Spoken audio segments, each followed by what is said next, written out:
Within the underlying knowledge base and perceptions available to humanity, there are many layers that can be accessed. From a modern perspective, we could use very general terms and talk about just the conscious human layer of perception and knowledge. This conscious perceptive division in the awareness of humanity has many variations and gradations, which consist of what is most often believed to be a mindful or wakeful focus of attention.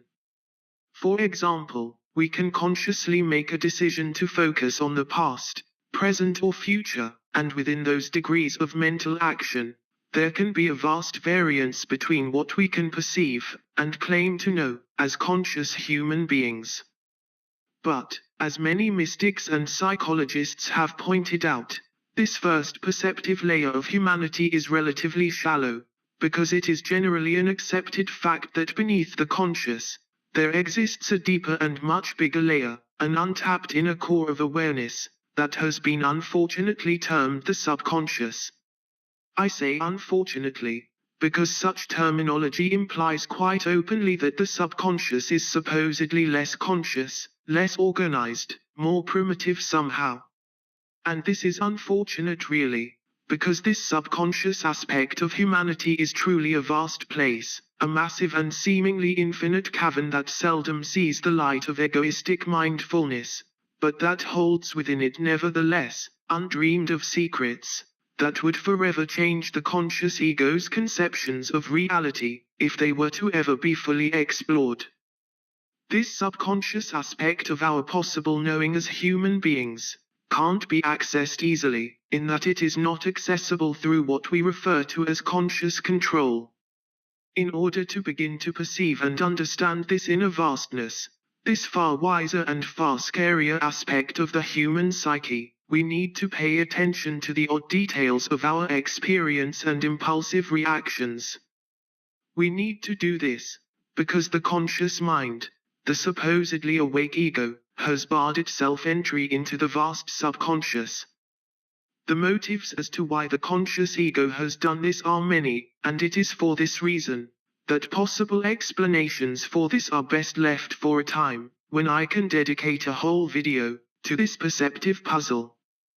But for now let us just say that the ego fears this titanic inner aspect of itself, so it creates a gate, or great wall, that is meant to keep the ego from straying too far into it, and perhaps more importantly, to keep the ancient primal things that live on the other side of the wall, out of the conscious ego's territory.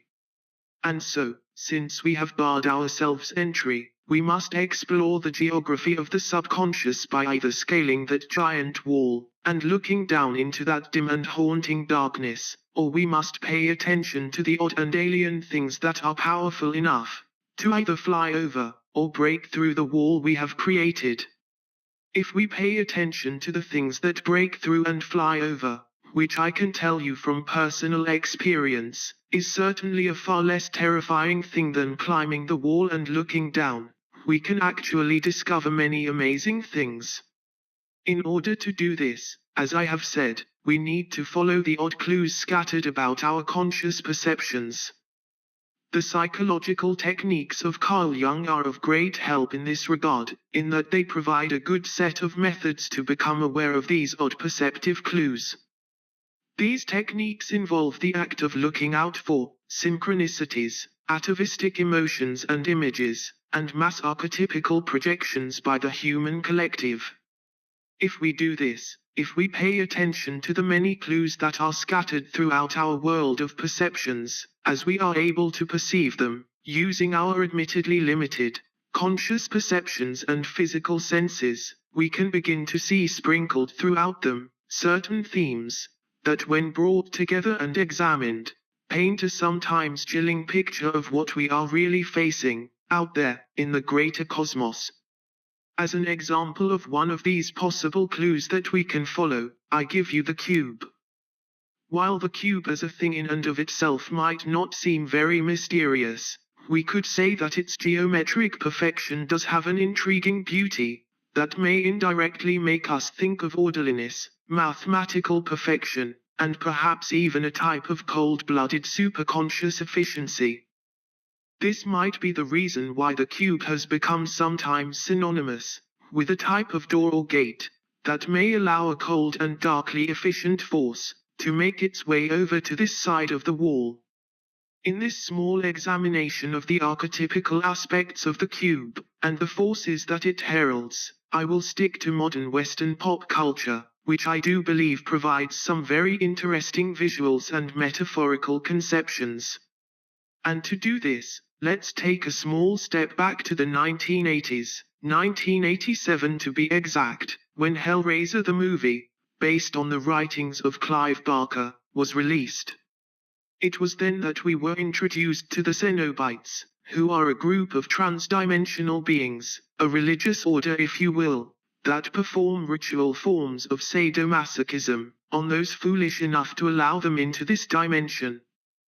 The only way that the Cenobites are able to have access into this dimension is through an odd puzzle box, a cube, that through the manipulation of its angles can create a rift in reality itself.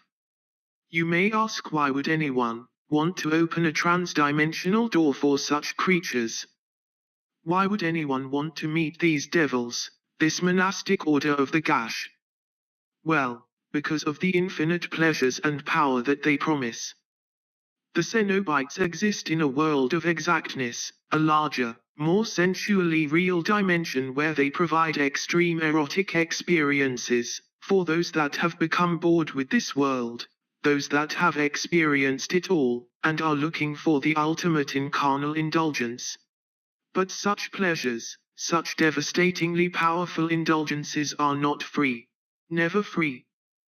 Once given access into this dimension, these Hellraiser hierophants want payment for the power of their attention, and the gifts that they offer. That payment is the soul of the petitioner, as they promise to, I quote, rip your soul apart. So here we see the cube represented as a doorway, as an infinitely enticing gateway in the form of a puzzle, that promises the ultimate in sadomasochistic sensual pleasure. We don't need to move much farther in time to see another interesting representation of the cube in the collective conscious and subconscious of our Western culture. In 1989, we are introduced to a most interesting race of aliens called the Borg. The Borg are in many ways similar to the Hierophants from Hellraiser. They certainly have a similar fashion sense, in that they are shown to be darkly clad beings that have altered their own flesh, in order to attain a greater perfection. In this case, they are a collection of cyborgs that work together in a collective, very much like a hive of insects. The Borg come from a very distant galaxy, but are able to get to our section of space by using gigantic cube-shaped spaceships. They seem to have one basic focus, and that is to expand their power and influence. The Borg do this by assimilating organic life and amalgamating it through technology to create cyborg drones that are then forcibly connected to the hive mind of the collective. The Borg lack any kind of real emotion or sense of personal self. They are parts of a machine, a highly efficient and ruthless machine, that is essentially soulless.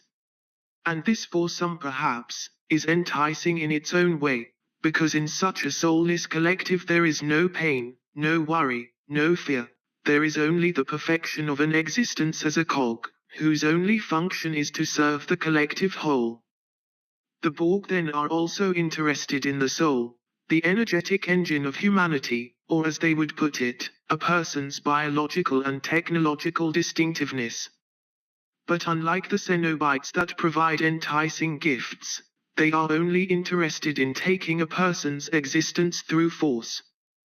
Their famous line being, I quote, resistance is futile.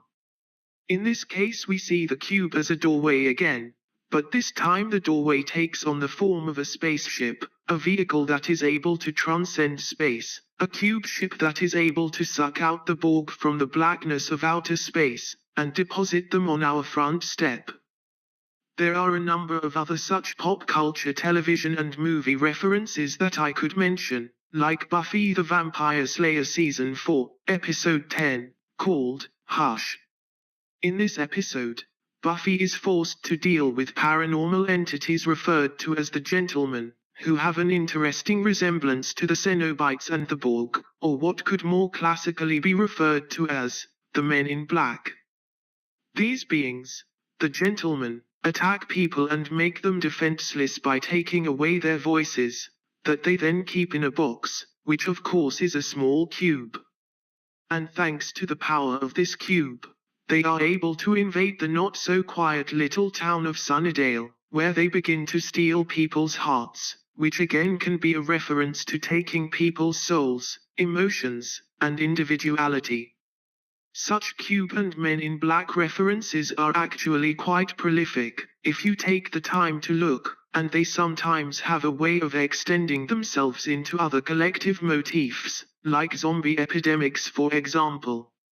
A relative constant though, tends to be the idea of the cube as a doorway of one type or another, which allows multidimensional humanoid entities, who tend to favor dark or black clothing, to enter into this realm and take, either by force or guile, the emotional essence of humanity, their individuality, their hearts, their individual and collective souls. Some might consider such recurring symbolism to be accidental, or the mind creating patterns where there are none. Perhaps. I personally feel though that such collective mental patterns give voice to a greater inner knowing, a subconscious awareness of a deeper truth. A truth that is most likely beyond the comprehension of the conscious rational mind. These greater truths, and this subconscious truth in particular, do seep out into the human conscious collective all the time. They are usually expressed in the only way that we are able to, and still call ourselves rationally sane. And that is in the form of myth, legend, story, and in recent times, pop culture horror and science fiction. I therefore challenge you to do a little research yourself into the cube, and into those dark entities that it heralds.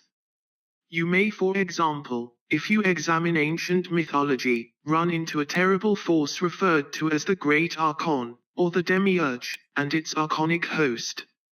And how this dark force, this inorganic collective, is in a battle with humanity, trying most desperately, but in a cold-blooded and most efficient manner, to take the life force of man, that is his soul, his fundamental energetic essence, by turning the whole of humanity into a drone-like slave force, whose only function is to feed it. If the thought of endless research seems rather boring, or if you would not only like to know about this dark predatory force, but would also like to know how to stop it, how to beat it at its own game, then I recommend the book, Overcoming the Archon Through Alchemy. I will leave a link in the description below.